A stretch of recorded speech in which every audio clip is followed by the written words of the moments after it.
আইপিএলে প্রত্যাবর্তন ম্যাচে বল হাতে খুব একটা খারাপ করেনি মুস্তাফিজুর রহমান। বাংলাদেশের বাঁহাতি পেসার দিল্লি ক্যাপিটালসের হয়ে গুজরাট টাইটান্সের বিপক্ষে 3 ওভারে দিয়েছেন 24 রান, তবে কোনো উইকেট নিতে পারেননি। উইকেট অবশ্য তার দলের কেউই পাননি। দিল্লির 199 রান কোনো উইকেট না হারিয়েই 1 ওভার হাতে রেখেই পেরিয়ে গেছে গুজরাট।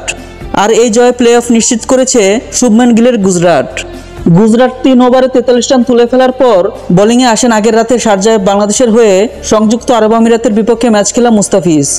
প্রথম ওভারে 6 রান দেওয়া বাঁহাতি পেসার পরের ওভারে দেন 7 রান। 2 ওভারে 13 রান দেওয়া মুস্তাফিজ আবারও আক্রমণে আসেন 16তম ওভারে।